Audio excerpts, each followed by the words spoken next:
recently written a book on leadership, doing the right thing for children, 8 qualities of leadership. Valora is a leader, and she's a leader among leaders, and it fills me with great pride and admiration for what she's done to present to some and introduce to others, Dr. Valora Washington.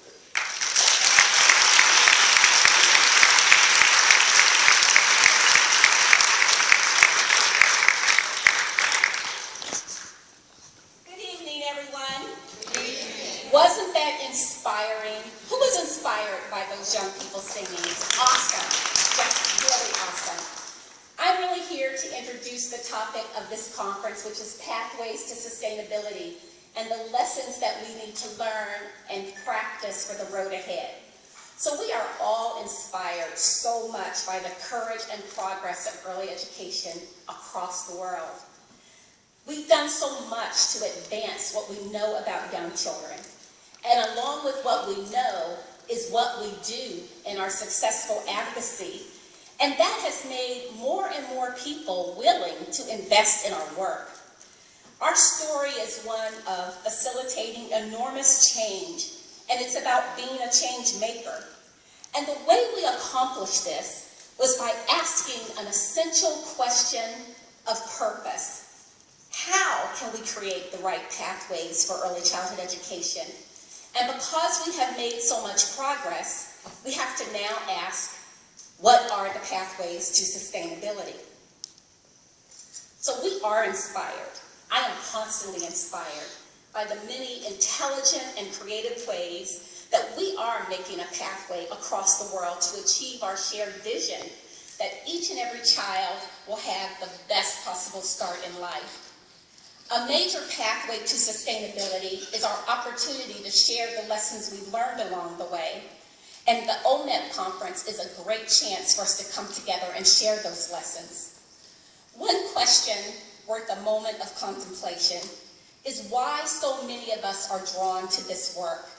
Because it is a vocation that is not richly rewarded financially or in public prestige, although I'm sure there are a few rich people here. So, researcher Laura Coker tells us that most people enter our field because they want to make a difference. We have a destiny, a sense of destiny. We want to change the world. That's why most of us enter this field. So every day, I have the chance to be inspired by early educators who are making a difference, who are taking their best first step into our profession by earning the Child Development Associate credential every year.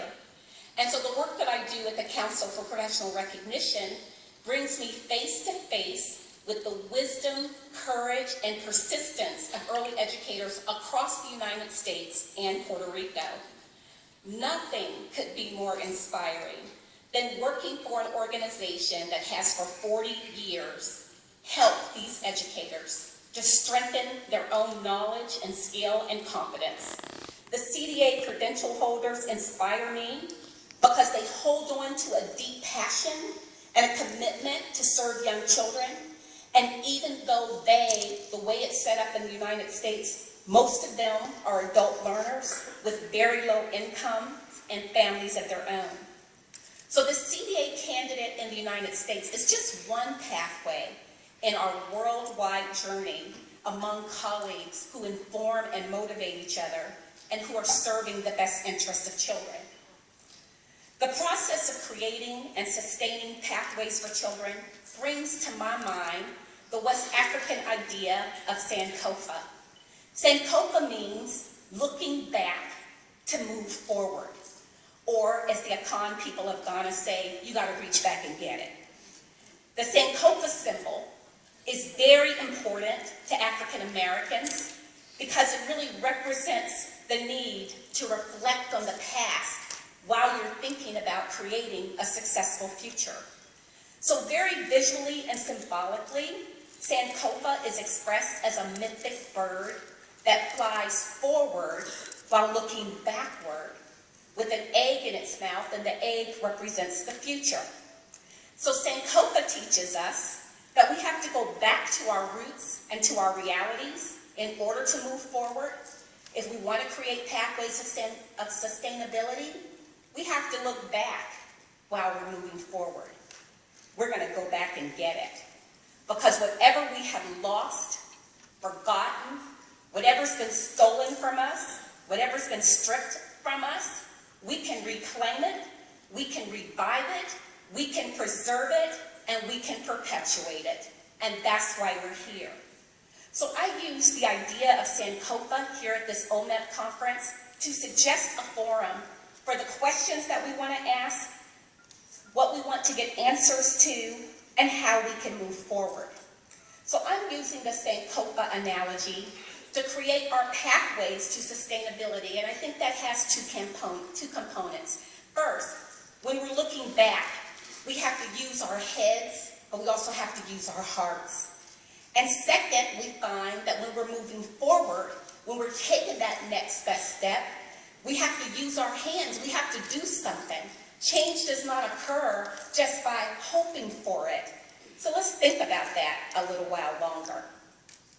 If we're going to explore pathways to sustainability at this OMEP conference, we have to start by asking ourselves, what have we learned for the road ahead? And that's a very good question. When we look back, we find that we can use our heads. And what we find is that although our knowledge base about early childhood has really exploded, the resources that we need to do the job are really not there. We are not yet prepared as a world community, or in the United States, to truly have a universal, high quality, culturally sensitive education for all children. We look back and we can see tremendous progress in the world. We have moved from largely talking about child survival to a situation where we can think about child development in many parts of the world. And research has already shown us what nations who have high quality early education do. Nations that have high quality early education have a legal right to education. They have universal enrollment. They have subsidies for people that can't afford it. They have a high bar for early educators, livable wages, a well-defined curriculum, health, safety, and nutrition standards, parental engagement, and low teacher-child ratio. Yet there's a wide gap between knowing that and doing that. And the United States, for example, has virtually none of these system elements that research shows. Everybody from the United States, do we have that? No, we don't have it. So using our heads means that we have to be willing to face the realities, the real realities that we're living in. Facing reality means being honest and contemplative about the challenges and the capacities that lie in the path before us. It's a leadership principle of the modern world that you cannot change what you do not face. The very thing we have to do is to identify and analyze the persistent, dominant realities that threaten our children, our families, early educators, our nations, and our world. Why, for example, are the problems of poverty, food insecurity, and parental stress so unrelenting? In nations rich and poor, east and west, poverty is still the highest and the harshest reality check. The reality is that powerful social, historic, and ideological forces shape the world's policies and priorities about young children. In contrast, I personally like the example of the Maasai people of Kenya, well known for their warrior traditions. But they have a traditional greeting in Kenya, and it's interpreted as, how are the children? That is a really great question, don't you think? And we do have answers. Although it's incomplete, we do have a solid base of information about the elements of high quality early care and education experiences for children. We know how to educate boys and girls. We have proven that we can reduce the lifetime achievement gaps between disadvantaged children and their advantaged peers. We know the value of comprehensive services, family engagement, and collaboration as children transition across settings. And research clearly indicates that highly skilled and well-compensated teachers with specialized knowledge make a difference for child outcomes and program quality. So how can we take all this knowledge and skills that we already have to tackle the realities that we still face?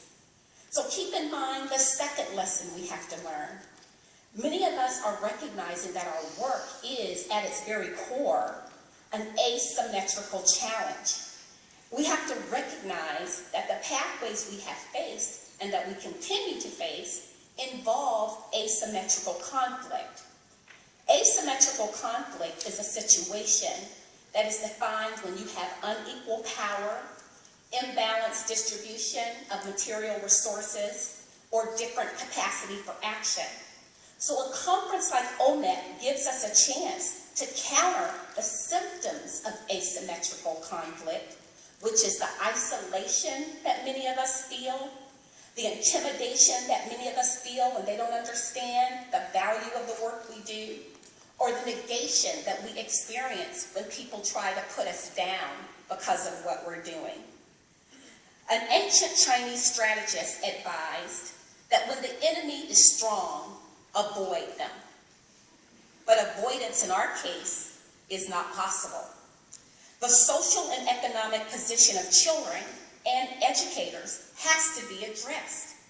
We have to walk down this pathway, and we absolutely can and will succeed. The prevalence of so-called underdogs can win when you use an unconventional strategy and tactics. This is a historical fact, as well as a recurring theme in mythologies. I'm sure you all have all heard Yoda in Star Wars say, size matters not.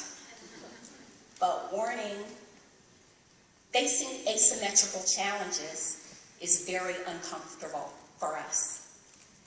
If we want sustainable change, all of us, individually and collectively, have to focus on personal mastery as we seek systems change. So this is the third lesson we learned. Here at OMEP, you're invited to join with others as you seek a pathway to sustainability, as you face your everyday challenges, and as you dive into our knowledge base for direction. For each and every one of us, this is a time for a critical decision. Are you really willing to be an agent of change? Are you? So as we face these challenges, we do so knowing that we've made tremendous strides in the past. We know effective patterns of action that have worked before, and we can provide each other with opportunities to learn and a safe place to grow. So what are some effective patterns of action? What are strategies that work? The answers are as simple as the ABCs, even as they are difficult to execute. If we want to realize our vision of sustainable pathways, we have to A, affiliate, B, belong, and C, connect to one another and to our profession as a whole. We have to find a way to bring our personal selves into a shared professional identity, and this can be a challenge. We work in many diverse settings, and we have few opportunities to be physically together or to even begin talking about our individual and collective identities.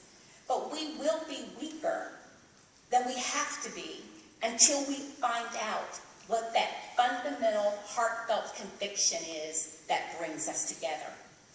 A sense of shared professional identity helps us counter asymmetrical conflict, being isolated, low prestige. It helps us to lead together. It helps us to advocate for what we all want, not just our own thing. And it helps us to define the attributes of who we really are as a profession. And so at this critical juncture, membership in organizations like OMEP, I think, is a professional responsibility. It's not a luxury. Affiliation is really important for us to achieve our mission. Those ABCs support our personal growth. They also help us keep current with emerging knowledge, and they help us build a professional community. So we have got to join in confidential communities to affiliate, belong, and connect, to begin with our everyday challenges and align what we know with what we really are trying to do. So what are our next best steps? Any pathway to sustainability is going to require us to be better organized, equipped, and empowered to lead change and to sustain it. You and I, very ordinary people, can and must participate directly in creating positive change for our children and for our profession. We know that change is not optional, and we have to move forward. Yes, we've made a lot of progress in the face of uneven odds, in the face of asymmetrical conflict. And as citizens of the United States of America, we are always confident that change is possible, always. But just as freedom is not free, change does not occur without effort. Our legacy is strong, but we have to face realities so our future will be strong too. Every generation's commitment to Horace Mann's idea of education as a great equalizer is rigorously tested when you face new realities. So how do we address the plight of former slaves, our children with different abilities, our learners who speak languages other than the one we like? How do we do that? These are the kinds of questions we have to continuously ask ourselves. If we're going to have sustainability, we're going to have to use our hands. That means we've got to do something. We have to focus on what we want, not what we don't want. Many times, people are always thinking about what they don't want. I challenge you to identify what you want and focus on that. Don't walk alone. Gather your allies. It is simply unwise to try to seek significant change alone. You've got to get the word out, document and communicate the impact that you want to see. Sustainable pathways do not magically happen. They are carefully constructed from a host of building blocks, staff that are nurturing and knowledgeable, environments that are safe and stimulating, a curriculum that is child-focused, a respect for parents, effective advocacy, and so on. Now, this is not to say that every building block is equally important all the time. When one element is lacking, or when one element is provided in a powerful way, this can more than make up for deficiencies in other elements. And this is what I have seen when I have visited other countries that might not have the best equipment, the best building, but they are doing powerful things. So one element, though, is unequivocally necessary, and that's leadership. A talented leader is required to pull all the building blocks of quality together into a harmonious community. This field provides lots of opportunity for leadership, right? So we have to be able to find our way, deliberately, thoughtfully, through the many decision points that we face every day. We have to create a pathway and deal with our asymmetrical challenges. So what we have to know, change is not optional. There has to be change in order for us to have the vision that we want for children. This is not a conventional leadership challenge. Along the pathway, we must be architects of change. We need to be disruptive innovators. We need to do this with intentionality and authenticity. So you are encouraged to prepare yourself to deal with asymmetrical conflict, not to run away from it. Learn how change happens and build professional capital.